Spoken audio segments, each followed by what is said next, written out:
అస్మద్గురుభ్యో నమ.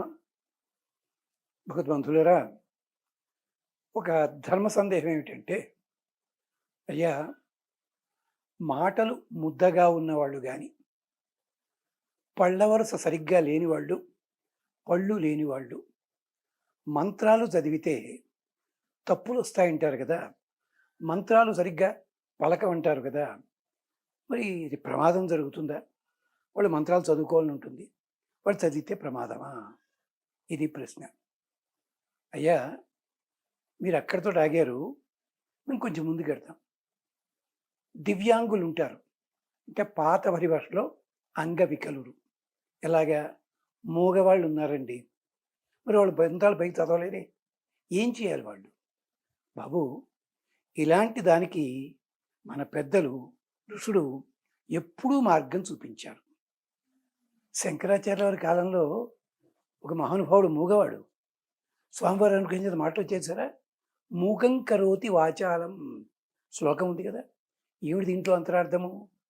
అంటే మంత్రం అంటే ఏమిటో తెలిసి మనం ప్రవర్తిస్తే ఫలితం ఉంటుంది.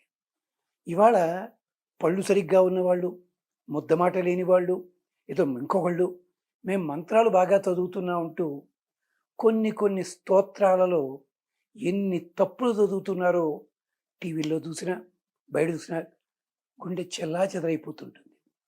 శాకంబరి అని పేరు, అమ్మవారికి పేరు. కొందరు చదువుతారు శేకంబరి అని చదువుతారు.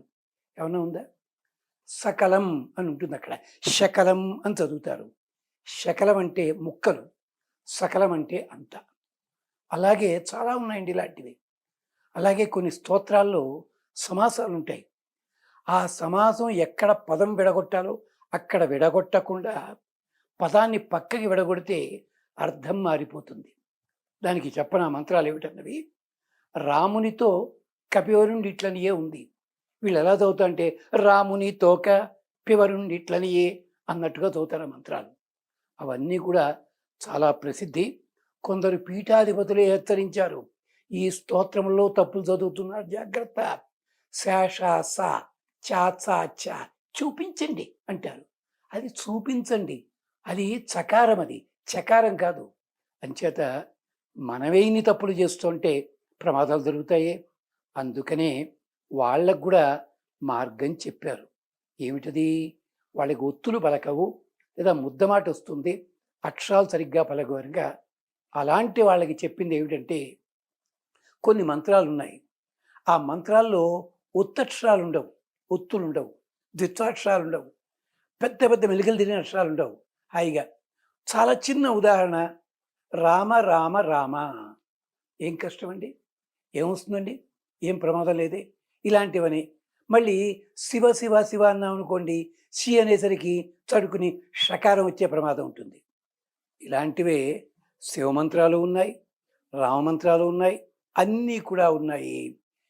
ఏది లేదనుకోండి, వాళ్ళు కానీ, అంటే నత్తి ఉన్నవాళ్ళు కానీ, పలువరుస సరిగ్గా లేని వాళ్ళు కానీ, మూగవాళ్ళు కానీ ఆ మంత్రాన్ని కాగితం మీద రాసుకుని పదవిభాగం ఎక్కడికవుతుందో అక్కడ చూసుకుని అక్షరాల తేడా ఏమిటో చూసుకుని మౌనంగా పఠించవచ్చు. దాన్ని 11 సార్ల, 27, 108 మీ ఇష్టం.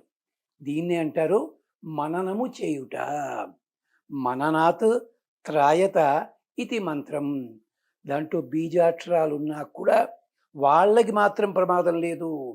ఈ ఉద్దేశంతో ఉత్తరింది దేశంలో బీజాక్షరాల మంత్రాలు కూడా దేవాలయాల మీద, గోడల మీద రాసి ఉంటాయి. కానీ మనవాడు దాన్ని బజార్లోకి ఈడ్చుకొచ్చి బీజాక్షరముల మంత్రములు అని పుస్తకాలు కూడా ప్రింట్ చేసేస్తున్నారు. ఎవరు చదవకూడదో వాళ్ళు చదువుతున్నారు, ప్రమాదం ముంచుకొస్తోంది. అంచేత మన పెద్దలు చెప్పింది ఏమిటంటే, అవయవాలన్నీ సవ్యంగా ఉన్నవాళ్ళు ఇలా చెయ్యాలి, బ్రహ్మచారులైన వాళ్ళు ఇలా చెయ్యాలి, గృహస్థులైన వాళ్ళు ఇలా చెయ్యాలి, పెళ్లి కాని ఆడపిల్లలు ఇవి చదవాలి, పెళ్ళైన వాళ్ళు ఇలాగా, గర్భవతులైన వాళ్ళు ఇవి చదవద్దు, ఇలాగ నియమాలు చెప్పారు. వీటంటే మనం ఏం చేస్తాం? చాదస్తం కొట్టిపారేస్తాం మనం. వాళ్ళు చాదస్తం కోసం కాదండి.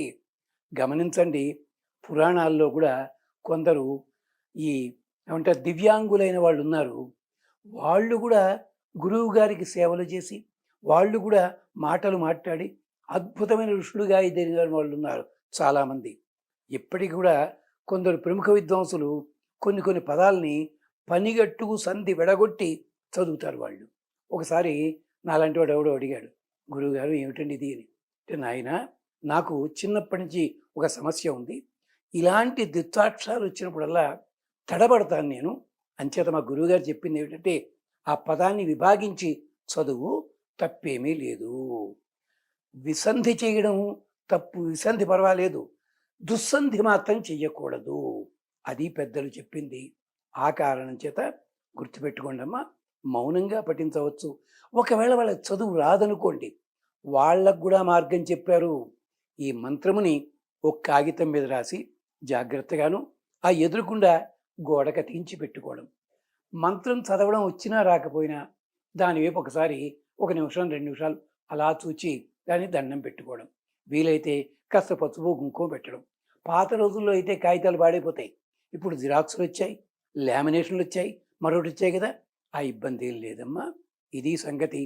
లేదంటారా, ఇది కూడా చేతకనట్టయితే నిజమైన మంత్రములు చదివే వాళ్ళు ఉంటే, నిజంగా స్తోత్రములు చదివే పెద్దలుంటే, అలాంటి వాళ్ళకి దగ్గర ఉన్నప్పుడు రోజుకు ఒక్కసారైనా వెళ్ళి దండం పెట్టుకురండి, క్షేమం కలుగుతుంది. దీనికే తులసీదాసు ఉదాహరణ. ఆయన జపం చేసుకుంటూ ఉంటే సతీ సహగమనం లోపల ఒక అమ్మాయిని తీసుకుపోతున్నారు. ఆ అమ్మాయి దుఃఖపడుతోంది. దుఃఖపడుతుంటే వీళ్ళంతా అన్నారు, అమ్మ ఆయన దండం పెట్టుకోమ్మా, పాపం సాధు మహారాజ్, ఆయన దండం పెట్టుకుంటే వచ్చేదంలో బాగుంటావు. ఆ పిల్ల వచ్చి మామూలుగా దండం పెట్టింది. దండం పెట్టడంలో పొరపాటుని చేయి తగిలింది.